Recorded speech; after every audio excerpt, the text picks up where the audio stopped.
کل میرا بیان تھا ایک یونیورسٹی میں، ایک انسٹیٹیوٹ میں، جہاں طلبہ زیادہ تر ACCA کر رہے ہیں، چارٹرڈ اکاؤنٹنٹ بنتے ہیں نا پاکستان میں. تو وہ مجھے کہنے لگے، ایک سوال ان کے ذہنوں میں بھی آتا ہے کہ یہ جو ہم علم حاصل کر رہے ہیں اس کی کیا فضیلت ہے. میں نے کہا حضرت یوسف علیہ الصلوۃ والسلام کو جب مصر کے بادشاہ نے بلایا، جو کہ غیر مسلم بادشاہ تھا، یوسف علیہ السلام سے جب خوش ہوا وہ، اور اس نے کہا کہ میں آپ کو کوئی عہدہ دینا چاہتا ہوں، تو یوسف علیہ السلام نے کیا فرمایا؟ اجعلنی علی خزائن الارض، آپ مجھے وزیر خزانہ بنا دیں. غیر مسلم ریاست ہے، اس میں اللہ کا ایک پیغمبر درخواست کیا کر رہے ہیں کہ مجھے آپ کیا بنا دیں؟ وزیر خزانہ. حضرت یوسف علیہ السلام یہ بھی کہہ سکتے تھے کہ مجھے ایک مدرسہ بنا کے دے دیں. یوسف علیہ السلام یہ بھی کہہ سکتے تھے کہ مجھے ایک مسجد بنا کے دے دیں. یوسف علیہ السلام اللہ کے پیغمبر، وہ یہ بھی کہہ سکتے تھے مجھے ایک حجرہ بنا کے دے دیں جہاں بیٹھ کے میں اللہ اللہ کیا کروں، اللہ کی عبادت کیا کروں. مدرسے کی اہمیت اپنی جگہ مسلم، مسجد کی اہمیت اپنی جگہ مسلم، لیکن پیغمبر صلی اللہ علیہ وسلم ایک وزارت مانگ رہے ہیں، وہ بھی ایک مشرک سے، غیر مسلم سے. اور یوسف علیہ السلام جیسے پیغمبر جن پر پوری سورت نازل ہوئی، قرآن میں کوئی کمپلیٹلی ایسی سورت نہیں ہے سورہ یوسف کے علاوہ جس میں ایک پیغمبر کا A to Z پورا واقعہ ترتیب کے ساتھ بیان کیا گیا ہو، سوائے سورہ یوسف کے. اتنے جلیل القدر پیغمبر اور غیر مسلم ریاست، غیر مسلم بادشاہ اس سے ریکویسٹ کیا کر رہے ہیں کہ مجھے کیا چاہیے؟ مجھے وزارت چاہیے. اور وزارت بھی کون سی؟ مجھے وزیر خزانہ بنائیں آپ. اگر اسلام میں رہبانیت کا کوئی تصور ہوتا، رہبانیت تو سمجھتے ہیں نا آپ لوگ، چھوڑ چھاڑ کے بس سب کچھ چھوڑ. لوگ سمجھتے ہیں کہ مذہبی بننے کے لیے یہ ضروری ہے کہ سب کچھ چھوڑ دو. تو یوسف علیہ الصلوۃ والسلام تو اللہ کے پیغمبر ہیں، وہ کیا ریکویسٹ کر رہے ہیں غیر مسلم بادشاہ سے کہ مجھے آپ وزیر خزانہ بنا دیں. کیوں؟ اس لیے کہ انہیں معلوم تھا کہ مصر میں قحط پڑنے والا ہے. آپ کو معلوم ہے جب قحط پڑتا ہے تو ملک کی اکانومی دھڑام سے نیچے کی طرف جاتی ہے. ایسے موقع پہ سب سے زیادہ ویلیو وزیر خزانہ کی ہوتی ہے کہ نہیں ہوتی ہے؟ کیا خیال ہے بھائی؟ یوسف علیہ السلام چاہتے تھے کہ میں ایک ایسا فرد اس کنٹری میں بنوں کہ میری ویلیو یہاں سب سے زیادہ ہو. کیوں؟ جب میرا مقام یہاں سب سے زیادہ ہوگا، میری ویلیو یہاں سب سے زیادہ ہوگی، تو سب سے زیادہ بات کس کی سنی جائے گی؟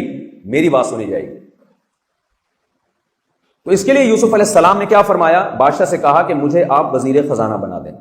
ہمارے ہاں بھی یہ ریکویسٹ ہوتی ہے وزیر اعظم سے، صدر مملکت سے، کہ مجھے وزیر اعظم خزانہ بنا دیں. کیوں بنا دیں بھائی؟ میرے ماموں بھی وزیر خزانہ تھے اس لیے بنا دیں، میرے چاچو بھی وزیر خزانہ تھے اس لیے بنا دیں. اس طرح کے دلائل دیے جاتے ہیں. یوسف علیہ السلام نے جب یہ ریکویسٹ کی نا کہ مجھے وزیر خزانہ بنائیں، تو اس کی دلیل بھی آگے پیش کی. دلیل میں یہ نہیں کہا میں چونکہ اللہ کا سچا پیغمبر ہوں، میں بہت نیک ہوں، یہ نہیں دلیل دی. انہوں نے فرمایا کہ وزیر خزانہ کے لیے جو علم چاہیے نا اکاؤنٹنگ کا، وہ علم میں پہلے سے جانتا ہوں.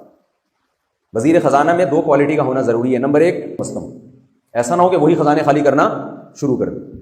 آپ کسی کے پاس اپنا پرس رکھواتے ہیں، بٹوا رکھواتے ہیں جس میں 100 روپے پڑے ہوئے ہوں، تو پہلے یہ اطمینان ہوتا ہے نا کہ یہ میرا پرس اس سے محفوظ رہے گا کم از کم. تو ہمارے ہاں وزیر خزانہ جب بنایا جاتا ہے تو یہ بھی دیکھنا چاہیے نا کہ خزانہ وزیر خزانہ سے بھی محفوظ رہے گا کہ نہیں رہے گا. تو یوسف علیہ السلام نے کہا حفیظ، سب سے پہلی بات یہ کہ میں ایماندار ہوں، دیانتدار ہوں، میں خزانوں میں خیانت نہیں کروں گا. دوسری دلیل یوسف علیہ السلام نے یہ دی، علیم، میں یہ علم بھی جانتا ہوں کہ جب ملک کی اکانومی دھڑام سے نیچے جائے گی تو اس اکانومی کو اسٹیبل کیسے رکھنا ہے، یہ علم اللہ نے مجھے عطا کیا ہے. تو 2 قابلیتیں تھیں یوسف علیہ الصلوۃ والسلام نے.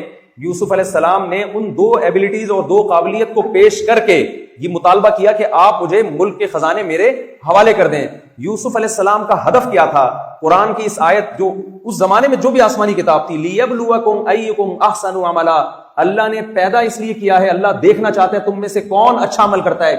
یوسف علیہ السلام جانتے تھے کہ اگر میں وزیر خزانہ بن گیا اس کنٹری کے اندر تو میں جتنا اچھا وزیر خزانہ بن کے اللہ کی نظر میں اچھا بن سکتا ہوں، اچھا عمل کر سکتا ہوں، وزیر خزانہ بنے بغیر میں اتنا اچھا اللہ کی نظر میں نہیں بن سکتا.